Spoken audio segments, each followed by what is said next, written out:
More on that right now. As Cecilia laid out at that press conference, the president laid out how he's going to deal with his business while he's in the White House, saying he's turning over control to his two oldest sons. As she said, no new foreign deals. But he also stressed that the law said he could do deals like that if he chose. Take a look. And was offered $2 billion to do a deal in Dubai, number of deals. And I turned it down.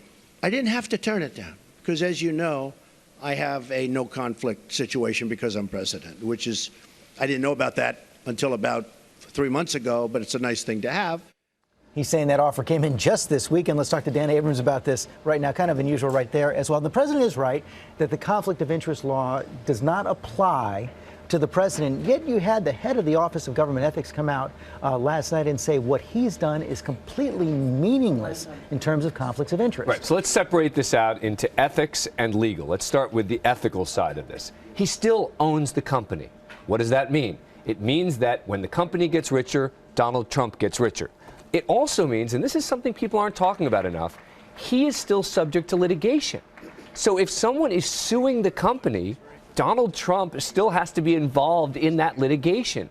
That's a big deal. And a third point there, he also knows what his company is. He knows where the businesses are. He knows whether actions he's going to take will help the company. Of course, look, all he's saying in effect is I'm not going to have day-to-day control over the company, and there are going to be certain restrictions that someone internally is going to oversee. But this does not address, according to almost all ethics experts, the ethical concerns Yet about there this. is also one big law that he may be in conflict with. That's the Constitution. All right, let's talk law for a minute. He is absolutely right that the conflict of interest law does not apply to the president and vice president. That would have been the most likely law someone would say that he could potentially be violating.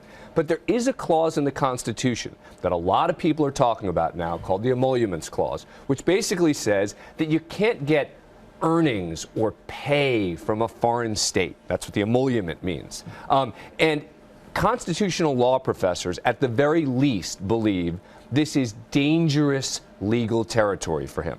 There is a bit of a divide over whether it's going to apply, and he's trying to minimize that by saying, look, we're not going to actually benefit from that foreign money. We're going to donate it in the hope that profits. Right, in the hope that that'll somehow make this less of a concern. But I can tell you, the vast majority of legal experts you talk to say this is dangerous legal territory. And almost certainly someone or some institution will bring a legal challenge. Absolutely. Okay, Dan Abrams, thanks very much.